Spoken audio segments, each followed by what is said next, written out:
नमस्कार, मैं हूं स्मृति रस्तोगी।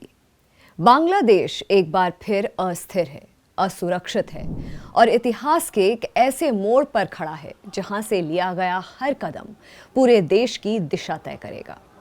2024 में शेख हसीना का पतन सिर्फ ढाका में सत्ता बदलने की कहानी नहीं, बल्कि उस राजनीतिक संतुलन को तोड़ना है जिसने पिछले 15 सालों तक बांग्लादेश को स्थिर रखा और भारत की ईस्टर्न सिक्योरिटी को मजबूत सहारा दिया। आज बांग्लादेश एक अनिश्चित बदलाव से गुजर रहा है, जहां राजनीतिक बहिष्कार के चलते कई आवाजें बाहर हैं, सड़कों पर भीड़ पावरफुल हो रही है और विचारधाराओं का टकराव तेज हो चुका है। और इसी सिचुएशन में भारत के सामने खड़ा है एक गंभीर सवाल: क्या न्यू दिल्ली अपने लॉन्ग टर्म नेशनल इंटरेस्ट को बचाते हुए ना बायस लगे, ना दखल अंदाज करता हुआ दिखे और ना ही बेपरवाह दिखे?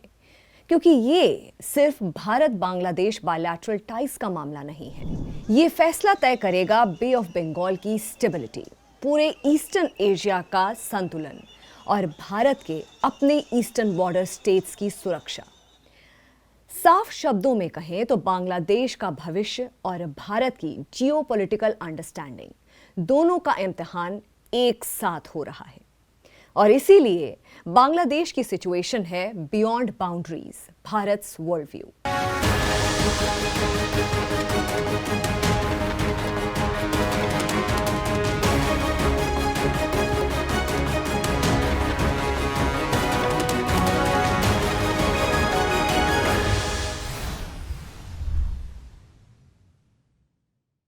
जब हम बांग्लादेश की बात कर रहे हैं तो पहले एक फैक्ट समझना बहुत जरूरी है कि भारत और बांग्लादेश के बीच 4000 किलोमीटर के ज्यादा सबसे लंबी लैंड बाउंड्री है, यानी भारत की किसी भी पड़ोसी देश के साथ सबसे बड़ी जमीनी सीमा।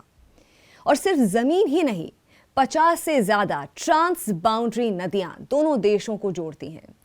इसीलिए ये रिश्ता दोनों के लिए जियोपॉलिटिकली काफी इंपॉर्टेंट है। बांग्लादेश के ब्यूरो ऑफ स्टैटिस्टिक्स के पॉपुलेशन एंड हाउसिंग सेंसस 2022 के अकॉर्डिंग यहां अराउंड 91% मुस्लिम और लगभग 8% हिंदूज हैं। और वर्ल्ड में 17 करोड़ से ज्यादा की पॉपुलेशन स्टैट्स के अकॉर्डिंग बांग्लादेश 8th पोजीशन पर है। यानी ये सिर्फ एक पड़ोसी देश नहीं, बल्कि एक बहुत बड़ी, घनी और डायनेमिक पॉपुलेशन के साथ साउथ एशिया का एक की प्लेयर है। भारत ने बांग्लादेश के फाउंडेशन में एक हिस्टोरिकल रोल निभाया है। 1971 का बांग्लादेश वॉर ऑफ इंडिपेंडेंस, जब ईस्ट पाकिस्तान से अलग होकर बांग्लादेश का निर्माण हुआ और भारत ने शेख मुजीबुर रहमान और आवामी लीग के नेतृत्व में बंगाली राष्ट्रवादी आंदोलन को डिप्लोमैटिकली सपोर्ट किया। ये वो आंदोलन था जो पाकिस्तान से आज़ादी चाहता था, अपनी पहचान, अपनी आवाज़ और अपना देश चाहता था। Indian armed forces field marshal Sam Manekshaw के नेतृत्व में और मुक्ति बाहिनी यानी बांग्लादेशी फ्रीडम फाइटर्स के साथ मिलकर ईस्ट पाकिस्तान में पाकिस्तानी सेना के खिलाफ फुल स्केल मिलिट्री कैंपेन चलाया और इस संघर्ष से बांग्लादेश का जन्म हुआ। इसीलिए भारत और बांग्लादेश के बीच सिर्फ डिप्लोमैटिक रिश्ता ही नहीं, ये इतिहास, भाषा और संस्कृति का रिश्ता है। अब समझते हैं बांग्लादेश की पॉलिटिक्स। पिछले 15 सालों से ज्यादा समय तक भारत की बांग्लादेश पॉलिसी एक ही सुविधाजनक सोच पर टिकी रही कि शेख हसीना की आवामी लीग सत्ता में बनी रहेगी और ये माना जाता रहा कि ढाका में राजनीतिक स्थिरता बनी रहेगी, भारत विरोधी उग्रवादी संगठनों पर लगाम रहेगी और बांग्लादेश एक सहयोगी क्षेत्रीय फ्रेमवर्क का मजबूत हिस्सा बना रहेगा। लेकिन अगस्त 2024 ये पूरी धारणा पूरी तरह से धराशाही हो जाती है। गवर्नमेंट जॉब कोटा सिस्टम को लेकर शुरू हुआ गुस्सा देखते ही देखते पूरे देश में एक बड़े जन आंदोलन में बदल गया, जहां लोगों का गुस्सा सिर्फ कोटा तक सीमित नहीं रहा था, बल्कि डिक्टेटरशिप, भ्रष्टाचार और चुनिंदा एलीट के कब्जे के खिलाफ था। इस बदलाव के बीच शेख हसीना को जल्दबाजी में देश छोड़कर भारत में शरण लेनी पड़ी और बांग्लादेश में एक कॉन्स्टिट्यूशनल और पॉलिटिकल वैक्यूम हो गया। इसके बाद बनी इंटरिम सरकार, जिसकी अगुवाई नोबेल लॉरिएट मोहम्मद यूनुस कर रहे हैं। लेकिन सहमति से भरे बदलाव का रास्ता चुनने की बजाय ये इंटरिम व्यवस्था जल्द ही विवादों में घिर गई और सबसे बड़ा क्वेश्चनेबल कदम अवामी लीग को राजनीतिक गतिविधियों से बैन कर देना और फरवरी 2026 के बांग्लादेश इलेक्शंस में नो पार्टिसिपेशन। एक ऐसे देश में जहां राजनीति हमेशा उलझी हुई रही है लेकिन सबको साथ लेकर चली है, इसी फैसले ने पोलराइजेशन को और गहरा कर दिया और आने वाले चुनावों पर ट्रस्ट को लेकर भी सवाल खड़े कर दिए। एक ऐसा देश जहां संस्थाएं कमजोर हैं, सड़क पर प्रदर्शन की ताकत बहुत मायने रखती है और पॉलिटिकल ट्रांसपेरेंसी के सामने हर रोज चुनौती है। अब बात करते हैं इस इंस्टेबिलिटी के रियल कॉन्सिक्वेंसेस की। बांग्लादेश में जब भी सिस्टम वीक होता है, सबसे पहला इंपैक्ट वल्नरेबल कम्युनिटीज यानी माइनॉरिटीज पर पड़ता है, जो कि हिंदूज हैं। और 2024 के बाद से हिंदू माइनॉरिटीज पर अटैक्स, प्रॉपर्टी डैमेज और टारगेटेड इंटिमिडेशन की रिपोर्ट्स लगातार सामने आ रही हैं। इंडिया के लिए ये सिर्फ एक फॉरेन पॉलिसी इशू नहीं है, बल्कि एक स्ट्रेटेजिक चैलेंज है। नेबरहुड डिप्लोमेसी में इंडिया के लिए यह सबसे डिफिकल्ट और सबसे जरूरी टाइट रोप वॉक है। बांग्लादेश के वॉलेटाइल पॉलिटिकल स्पेस में अब एक पुराना खिलाड़ी फिर से सेंटर स्टेज पर आ गया है, बांग्लादेश नेशनलिस्ट पार्टी यानी बीएनपी। शेख हसीना के दौर में बीएनपी लगभग साइडलाइन था, लेकिन अब पॉलिटिकल गेम क्लियरली शिफ्ट हो गया है। 17 साल की एग्जाइल के बाद बीएनपी फाउंडर खालिदा जिया के बेटे तारिक रहमान की वापसी ने ऑपोजिशन पॉलिटिक्स में मानो नई जान फूंक दी हो। कई बांग्लादेशियों का कहना है कि डेमोक्रेटिक चॉइस की वापसी का ये मोमेंट है, लेकिन कई लोगों के लिए बीएनपी का कमबैक पुरानी पॉलिटिकल इंस्टेबिलिटी, फ्रेजाइल कोalitions और इस्लामिस्ट ग्रुप्स के साथ अनईजी अलायंसेस की याद भी ले आता है। फिलहाल BNP is widely being seen as a front runner. एक और इंपॉर्टेंट पॉलिटिकल प्लेयर जो फिर से एक्टिव हो गया है, जमात-ए इस्लामी। शेख हसीना के दौर में ये इस्लामिस्ट पार्टी बैंड थी, लेकिन रीसेंट अपराइजिंग के बाद जमात ने पॉलिटिकल कमबैक किया है और आज ये माना जा रहा है कि ये सेकेंड लार्जेस्ट पॉलिटिकल फोर्स के रूप में उभर सकती है। पार्टी के लीडर हैं शफीकुर रहमान और इस पार्टी का कोर एजेंडा बहुत क्लियर है, इस्लामिक गवर्नेंस यानी शरिया लॉ पर बेस्ड सिस्टम। जमात का पॉलिटिकल रिसर्जेंस सिर्फ इलेक्टोरल इशू नहीं, बल्कि एक सीरियस आइडियोलॉजिकल शिफ्ट का सिग्नल भी हो सकता है। इसी के साथ साथ एक और नया पॉलिटिकल टर्न भी सामने दिख रहा है, वो है नेशनल सिटीजन पार्टी यानी एनसीपी। इस पार्टी को स्टूडेंट लीडर्स ने अपराइजिंग के बाद लॉन्च किया। स्ट्रीट पर इनकी आवाज स्ट्रांग है, लेकिन इलेक्शन के मैदान में ये स्ट्रीट पावर को वोट पावर में कितना कन्वर्ट कर सकते हैं, ये देखना होगा। इस पॉलिटिकल एक्सपेरिमेंट के बीच एक और नया नाम उभर कर सामने आया है, जो कि है बांग्लादेश माइनॉरिटी जनता पार्टी यानी बीएमजेपी। ये पार्टी पिछले साल अप्रैल में एस्टैब्लिश हुई है। बीएमजेपी का ऑब्जेक्टिव क्लियर है, बांग्लादेश के हिंदुओं और अन्य माइनॉरिटीज को एक पॉलिटिकल प्लेटफॉर्म पर यूनाइट करना।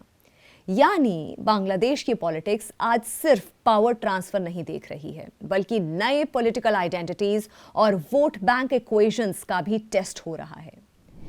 अगर इस पूरे सिनारियो को इंडिया के पर्सपेक्टिव से देखें तो एक पीरियड बांग्लादेश की पॉलिटिक्स में क्लियरली रेड फ्लैग था, बीएनपी जमात कोalition का दौर 2001 से 2006 तक। ये फेज इंडिया की सिक्योरिटी के लिए एक क्लियर लो पॉइंट माना जाता है। उस वक्त खालिदा जिया की गवर्नमेंट ने बांग्लादेश की जमीन पर एंटी इंडिया इंसर्जेंट ग्रुप्स को शेल्टर दी थी, जैसे उल्फा और एनडीएफबी। इसका सबसे कॉन्क्रीट प्रूफ 2004 का चिटागोंग आर्म्स हॉल था। मैसिव आर्म्स कंसाइनमेंट पकड़े गए थे जो इंडिया के इंसर्जेंट्स तक पहुंचने थे। और ये इंसिडेंट सिर्फ स्मगलिंग नहीं, बल्कि स्टेट कॉम्प्लिसिटी का सबसे स्ट्रॉन्ग इंडिकेटर माना जाता है। इसलिए जब आज बांग्लादेश की पॉलिटिक्स में बीएनपी जमात इक्वेशन फिर से डिस्कस होती है, तो इंडिया की स्ट्रेटेजिक प्लानर्स नेचुरली अलर्ट हो जाते हैं। आने वाले इलेक्शंस बांग्लादेश की डेमोक्रेसी के लिए एक टर्निंग पॉइंट है। इकोनॉमिक फ्रंट पर नई गवर्नमेंट के सामने सबसे बड़ा चैलेंज होगा एक्सपोर्ट ड्रिवन गारमेंट इंडस्ट्री को रिवाइव करना और इन्वेस्टर्स का ट्रस्ट वापस हासिल करना। पॉलिटिकल लेवल पर फॉरेन पॉलिसी बैलेंसिंग एक्ट भी इजी नहीं होगा। एक तरफ इंडिया के साथ रिलेशंस मैनेज करना और दूसरी तरफ चाइना के ग्रोइंग इन्फ्लुएंस को बैलेंस करना, ये एक डेलिकेट टेस्ट होगा। लेकिन इलेक्शंस का इंपैक्ट सिर्फ इकोनॉमी और डिप्लोमेसी तक लिमिटेड नहीं रहेगा। इसका डायरेक्ट इफेक्ट पड़ेगा जुडिशियल इंडिपेंडेंस पर, प्रेस के फ्रीडम पर और एंटी करप्शन रिफॉर्म्स पर। बांग्लादेश तीन तरफ से लगभग पूरी तरह भारत से घिरा हुआ है और नॉर्थ ईस्ट को बे ऑफ बंगाल से जोड़ने वाला ज्योग्राफिक हिंज है। भारत की सेवन सिस्टर्स को देश के बाकी हिस्सों से जोड़ती हुई सिर्फ एक पतली सी जमीन की स्ट्रिप, जिसे कहते हैं सिलीगुड़ी कॉरिडोर या फिर चिकन स्नेक, इंडिया के स्ट्रेटेजिक मूवमेंट के लिए सबसे आसान और एफिशिएंट रास्ता अक्सर बांग्लादेश के पास से गुजरता है। साथ ही रोड, रेल और इनलैंड वाटरवेज के थ्रू बांग्लादेश ही इंडिया के लैंडलॉक्ड नॉर्थ ईस्ट तक सबसे वायबल ट्रांजिट रूट देता है, जो कि सिलीगुड़ी कॉरिडोर के प्रेशर को बाईपास कर देता है। इकोनॉमिकली बांग्लादेश साउथ एशिया में इंडिया का लार्जेस्ट ट्रेडिंग पार्टनर है। बायलैटरल ट्रेड $15 बिलियन से ऊपर जा चुका है। Indian machinery, raw materials, consumer goods के लिए बांग्लादेश एक मैसिव मार्केट है। स्ट्रेटेजिक लेवल पर बांग्लादेश इंडिया की एक्ट ईस्ट पॉलिसी का एंकर है। ढाका एक नेचुरल लैंड ब्रिज है साउथ एशिया को साउथ ईस्ट एशिया से जोड़ने के लिए, और बिम्स्टेक सेक्रेटेरिएट का होस्ट होने के नाते बे ऑफ बंगाल कोऑपरेशन में बांग्लादेश का रोल सेंट्रल हो जाता है। और सबसे क्रिटिकल पिलर सिक्योरिटी।